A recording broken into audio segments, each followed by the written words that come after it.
আরাফাত অনেকবার নিশার কাছে যেতে চেয়েছিল, কিন্তু তাকবীরের কারণে যেতে পারেনি। তাকবীর যেখানে যেখানে যাচ্ছে সাথে করে নিশাকেও নিয়ে যাচ্ছে। অন্যদিকে জয় আরাফাতকে বারবার বুঝাচ্ছে বিয়ে বাড়িতে যেন আরাফাত কোনো ঝামেলা না করে। আরাফাত জয়ের কথা পাত্তা না দিয়ে আরাফাতের কিছু ফ্রেন্ডের সাথে বসে প্ল্যান করছে কিভাবে তাকবীরকে শায়েস্তা করা যায়। আরাফাতের ফ্রেন্ড একটা আরাফাতকে বলে, তুই নিশাকে নিয়ে একটা রুমে চলে যা। বাড়ি ভর্তি মানুষ, যার কারণে কেউ কিছু বুঝতেও পারবে না। আর যতক্ষণে মানুষ বুঝতে পারবে তো ততক্ষণও অনেক দেরি হয়ে যাবে। আরাফাত বলল, আরে ভাই, নিশা কখনো আমার সাথে কোনো রুমে যাবে না। আর তাকবীরকে দেখছস কিভাবে নিশাকে সাথে নিয়ে নিয়ে ঘুরতেছে। আরাফাতের বন্ধু বলল, আরে তাকবীরের ব্যবস্থা আমরা করছি। আর রইল নিশা তোর সাথে রুমে যাওয়ার বিষয়টা, তুই শুধু কোনোভাবে নিশার খাবারের মধ্যে এই ওষুধটা মিশিয়ে দিবি। আরাফাত একটু অবাক হয়ে তার বন্ধুকে জিজ্ঞাসা করলো, এই ওষুধটা নিশার খাবারের সাথে মিশিয়ে দিলে কি হবে? আরে এই ওষুধটা কারো শরীরে একবার প্রবেশ করলে সে আর নিজের কন্ট্রোলে থাকতে পারে না। আরাফাত ওষুধটা নিজের হাতে নিয়ে একটা শয়তানি হাসি দিয়ে বলল, তাকবীর, এখন তুই শুধু দেখ আমি নিশার সাথে কি কি করি।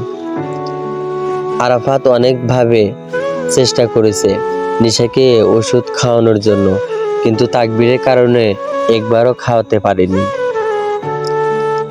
আরাফাতের বন্ধুরা তাকবীরকে ব্যস্ত করার জন্য তাকবীরের দলের ছেলের সাথে জয়ের দলের ছেলেদের সাথে ঝামেলা তৈরি করে দেয়।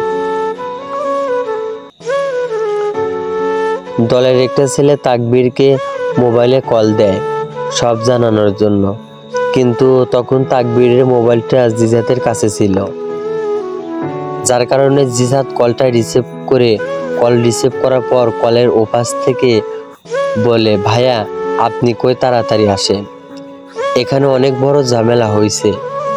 জিজাত অবাক হয়ে জিজ্ঞাসা করে, কেন, ওখানে কি হয়েছে?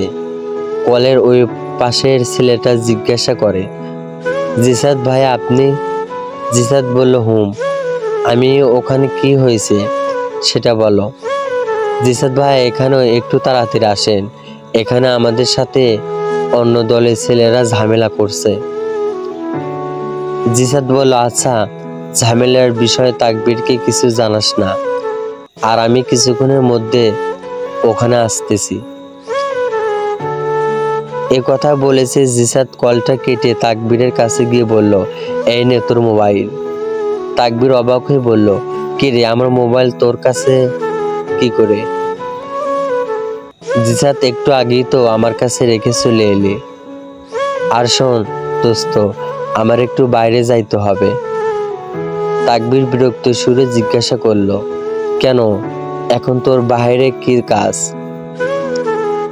জিসাত তাড়াহুড়া বলল, আর একটু কাজ আছে বাইরে, আর আমি তাড়াতাড়ি চলে আসবো।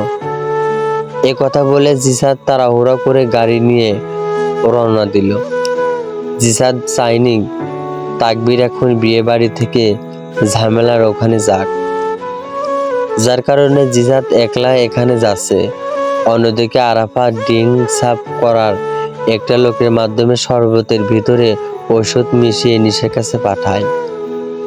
আরাফাত ড্রিঙ্ক সাফ করা ছেলেটাকে ভালো করে বুঝিয়ে দেয় কোন গ্লাসটা নিশাকে দিতে হবে। অন্যদিকে নিশা এক পাশে দাঁড়িয়ে বান্ধবীদের সাথে কথা বলছিল। সে সময় ড্রিঙ্ক সাফ করার লোকটা নিশার কাছে এসে শরবতের গ্লাসটা দেয়।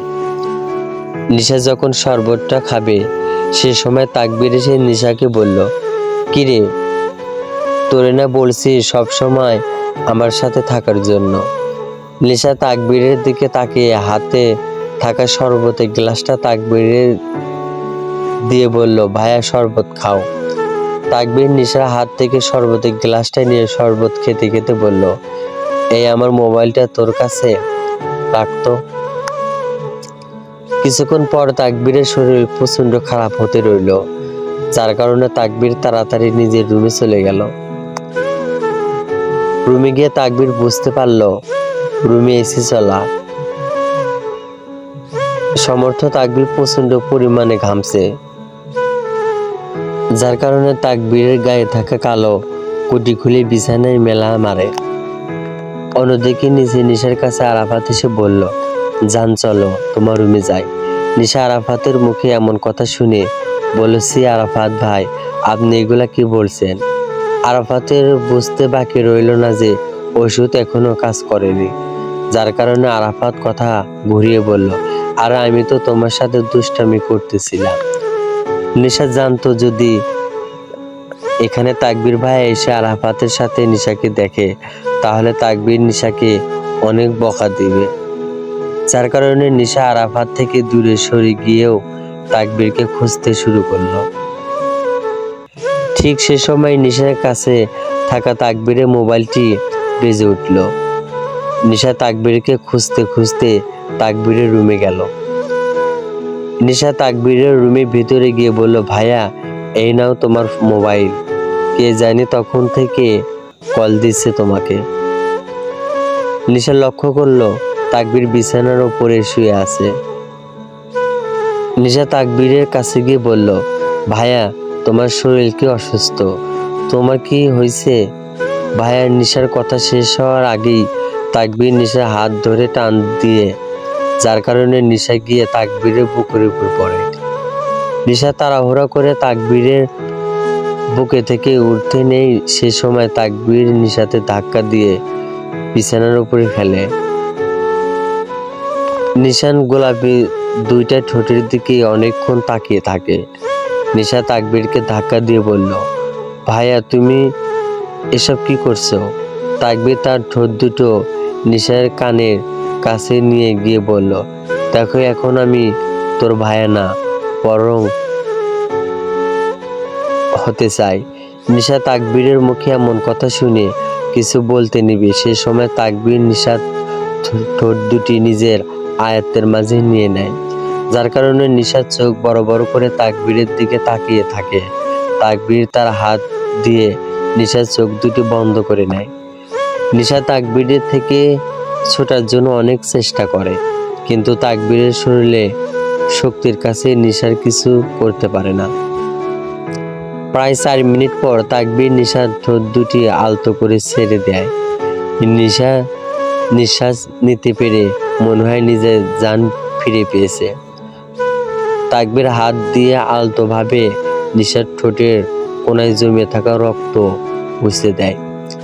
নিশা কান্না করতে করতে তাকবীরের কাছে বলে, ভাইয়া তুমি আমাকে ছেড়ে দাও, আমি নিচে আম্মুর কাছে যাব।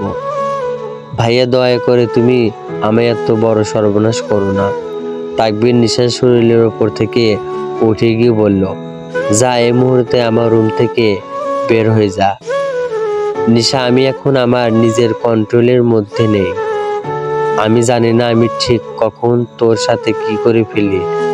আমি তোর সাথে কিছু করার আগে তুই আমার রুম থেকে বের হয়ে যা। নিশা তাড়াতাড়ি বিছানা থেকে উঠে দরজার দিকে দৌড় মারল রুম থেকে বের হওয়ার জন্য।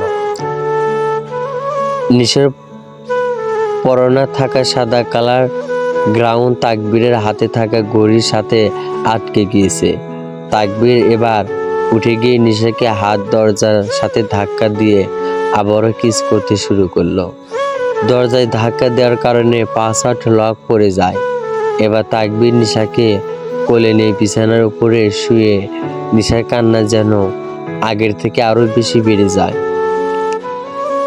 নিচে অনেক জোরে গান চলার কারণে নিশার কান্নার কারো কান পর্যন্ত পৌঁছায় না। তাকবীরের শরীরে থাকা সাদা কালার শার্টটা বোতাম আস্তে আস্তে খুলতে শুরু করে, যা দেখে নিশা প্রচন্ড ভয়ে আরো কান্না করতে শুরু করে। তাকবীর নিশার গলার কাছে মুখ নিয়ে ফিসফিস করে বলছে, দেখো আমার নিশা জান, বেশি ব্যথা দেব না, আজকে না হয় আমার দেওয়া একটু ব্যথা সহ্য করলাম। যদি গল্পটি আপনাদের ভালো লাগে তাহলে কমেন্টে বলে যাবেন, চলবে।